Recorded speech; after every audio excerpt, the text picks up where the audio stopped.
ನಂಜನಗೂಡು ಬೇಸಿಗೆಗೂ ಮುನ್ನ ಕುಡಿಯುವ ನೀರಿಗಾಗಿ ಹಾಹಾಕಾರ. ಹುಲ್ಲಹಳ್ಳಿ ಗ್ರಾಮ ಪಂಚಾಯಿತಿ ಕಚೇರಿಗೆ ಬೀಗ ಜಡಿದು ಗ್ರಾಮಸ್ಥರ ಪ್ರತಿಭಟನೆ.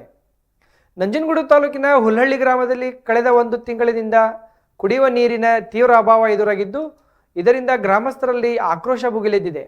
ವಿಶೇಷವಾಗಿ 6 ಮತ್ತು 7ನೇ ವಾರ್ಡುಗಳಲ್ಲಿ ಕುಡಿಯುವ ನೀರಿಗಾಗಿ ಜನರು ಸಾಕಷ್ಟು ಪರದಾಡುವ ಸ್ಥಿತಿ ನಿರ್ಮಾಣವಾಗಿದೆ. ಜನರು ಹಾಗೂ ಜಾನುವಾರುಗಳು ನೀರಿಗಾಗಿ ಸಂಕಷ್ಟ ಅನುಭವಿಸುತ್ತಿದ್ದರೂ ಸಮಸ್ಯೆಯನ್ನು ಬಗೆಹರಿಸಲು ಗ್ರಾಮ ಪಂಚಾಯಿತಿ ಅಭಿವೃದ್ಧಿ ಅಧಿಕಾರಿ ಹಾಗೂ ಸಿಬ್ಬಂದಿಗಳು ಸಂಪೂರ್ಣವಾಗಿ ವಿಫಲರಾಗಿದ್ದಾರೆ ಎಂಬ ಆರೋಪವನ್ನು ಗ್ರಾಮಸ್ಥರು ಮಾಡಿದ್ದಾರೆ. ಈ ಬಗ್ಗೆ ಹಲವು ಬಾರಿ ಮನವಿ ಸಲ್ಲಿಸಿದರೂ ಕೂಡ ಯಾವುದೇ ಸ್ಪಂದನೆ ದೊರಕಿಲ್ಲ ಎನ್ನಲಾಗಿದೆ. ಗ್ರಾಮದ ಮುಂಭಾಗದಲ್ಲೇ ಕಪಿಲಾ ನದಿ ಹರಿದು ಹೋಗುತ್ತಿದ್ದರೂ ಬೇಸಿಗೆಗೂ ಮುನ್ನ ಕುಡಿಯುವ ನೀರಿನ ವ್ಯವಸ್ಥೆ ಕಲ್ಪಿಸದಿರುವುದು ಗ್ರಾಮಸ್ಥರನ್ನು ಮತ್ತು ರೊಚ್ಚಿಗೇಳಿಸಿದೆ. ಈ ಹಿನ್ನೆಲೆಯಲ್ಲಿ ಪಿಡಿಒ ಹಾಗೂ ಸಿಬ್ಬಂದಿಗಳ ನಿರ್ಲಕ್ಷ್ಯ ಖಂಡಿಸಿ ಗ್ರಾಮ ಪಂಚಾಯಿತಿ ಕಚೇರಿಗೆ ಗ್ರಾಮಸ್ಥರು ಮುತ್ತಿಗೆ ಹಾಕಿದರು. ನಂತರ ಪಂಚಾಯಿತಿ ಕಚೇರಿಗೆ ಬೀಗ ಜಡಿದು ಒಳಗೆ ಪ್ರವೇಶ ಮಾಡದಂತೆ ದಿಗ್ಬಂಧನ ವಿಧಿಸಿ ಗ್ರಾಮಸ್ಥರು ಪ್ರತಿಭಟನೆ ನಡೆಸಿದರು.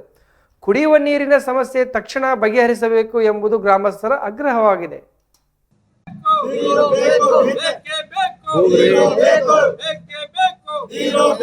ಗ್ರಾಮ ಪಂಚಾಯಿತಿ ಭ್ರಷ್ಟ ಪಿಡಿಒಗೆ, ಗ್ರಾಮ ಪಂಚಾಯಿತಿ ಭ್ರಷ್ಟ ಪಿಡಿಒಗೆ, ಕುಡಿಯುವ ನೀರು ಕೊಡದ ಅಯೋಗ್ಯ ಪಿಡಿಒಗೆ, ಕುಡಿಯುವ ನೀರು ಕೊಡದ ಅಯೋಗ್ಯ ಪಿಡಿಒಗೆ ಬೇಕೇ ಬೇಕು, ಬೇಕೇ ಬೇಕು.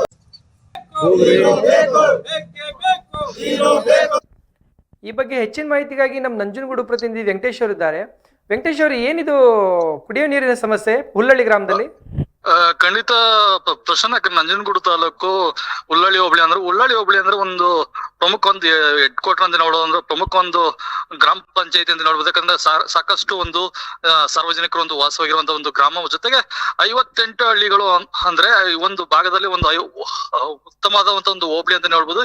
ಈ ಒಂದು ಗ್ರಾಮದಲ್ಲಿ ಅಲ್ಲಿನ ಒಂದು ಕಳೆದ 1 ತಿಂಗಳಿಂದಲೂ ಸಹ ಒಂದು ಕುಡಿಯೋ ನೀರಿನ ಒಂದು ಏನು ತೊಂದರೆಯಿಂದಲ್ಲಿ ಕುಡಿಯೋ ನೀರಿನ ತೊಂದರೆಯಿಂದ ಅಲ್ಲಿ ಸಾಕಷ್ಟು ಜನರು ಒಂದು ಕುಡಿಯೋ ನೀರಿಗಾಗಿ ಒಂದು ಪರಿಸ್ಥಿತಿ ಕುಡಿಯೋ ನೀರಿನ ಒಂದು ಸಮಸ್ಯೆಯಿಂದ ಎದುರಿಸ್ತಾ ಇದ್ದಾರೆ ಹೇಳ್ಬೋದು.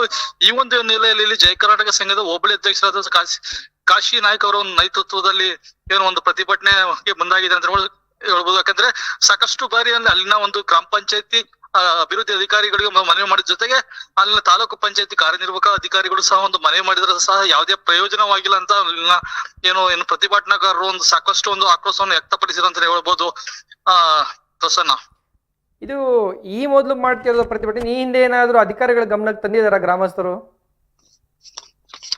ಖಂಡಿತ ಪ್ರಸನ್ನ. ಯಾಕಂದ್ರೆ ಅಲ್ಲಿನ ಗ್ರಾಮಸ್ಥರು ಅಲ್ಲಿನ ಪಂಚಾಯತಿ ಅಭಿವೃದ್ಧಿ ಅಧಿಕಾರಿಗಳು ಸಹ ಒಂದು 3-4 ತಿಂಗಳಿಂದ ಸಹ ಒಂದು ಮನವಿ ಮಾಡಿದ್ದಾರೆ ಅಂತ ಒಂದು ಪ್ರತಿಭಟನಾಕಾರರ ಒಂದು ಆಕ್ರೋಶ, ಜೊತೆಗೆ ಅಲ್ಲಿನ ಒಂದು ಸ್ಥಳೀಯವಾಗಿ ಅಲ್ಲಿನ ತಾಲೂಕ್ ಪಂಚಾಯತಿ ಕಾರ್ಯನಿರ್ವಾಹಕ ಅಧಿಕಾರಿಗಳು ಅಂದ್ರೆ ಈ ತಾಲೂಕ್ ಪಂಚಾಯತಿ ಕಾರ್ಯನಿರ್ವಾಹಕರು ಸಹ ಮನವಿ ಮಾಡಿದ್ರು ಸಹ ಯಾವುದೇ ಪ್ರಯೋಜನವಾಗಿಲ್ಲ ಎಂದು ಹೇಳಿ ಅವರು ಕಚೇರಿಗೆ ಒಂದು ಬೀಗ ಜಡಿ ಒಂದು ಪ್ರತಿಭಟನೆಗೆ ಮುಂದಾಗಿದ್ದಾರೆ ಅಂತ ಹೇಳ್ಬೋದು. ಇವಾಗ ಗ್ರಾಮಸ್ಥರು ಮಾಡ್ತಿರುವಂತ ಪ್ರತಿಭಟನೆ ಕುಡಿಯುವ ನೀರಿಗೋಸ್ಕರನ ಮತ್ತೆ ಬೇರೆ ಏನಾದ್ರು ತಮ್ಮ ಅಹವಾಲುಗಳ ಬಗ್ಗೆನೂ ಪ್ರತಿಭಟನೆ ಮಾಡ್ತಾ ಇದ್ದಾರೆ ವೆಂಕಟೇಶ್? ಖಂಡಿತ ಪ್ರಶ್ನೆ. ಯಾಕಂದ್ರೆ ಕುಡಿಯ ನೀರು ಮೂಲಭೂತ ಒಂದು ಸೌಕರ್ಯ. ಯಾಕಂದ್ರೆ ಈ ಇತ್ತೀಚಿನ ದಿನಗಳಲ್ಲಿ ಬೇಸಿಗೆ ಕಾಲ ಆರಂಭದ ಒಂದು ಹಿನ್ನೆಲೆ ಅಂತ ಹೇಳ್ಬೋದು. ಈಗ ಸಾಕಷ್ಟು ಜಾನುವಾರುಗಳಿಗೆ ಮತ್ತು ಜನರಿಗೆ ಒಂದು ಕುಡಿಯ ನೀರಿನ ಅವಶ್ಯಕತೆ ಇರುತ್ತೆ. ಈ ಒಂದು ಹಿನ್ನೆಲೆಯಲ್ಲಿ ಅಲ್ಲಿನ ಒಂದು ಪ್ರಮುಖ ಒಂದು ವಾರ್ಡ್ಗಳಿಗೆ ಒಂದು ನೀರಿನ ಸೌಲಭ್ಯ ಇಲ್ಲ. ಆದ್ದರಿಂದ ಒಂದು ಪ್ರತಿಭಟನೆ ಮಾಡ್ತಿದೆ ಅಂತ ಹೇಳ್ಬೋದು. ಪ್ರಸನ್ನ, ತಮ್ಮೆಲ್ಲ ಮಾಹಿತಿಗಾಗಿ ಧನ್ಯವಾದ ವೆಂಕಟೇಶ್.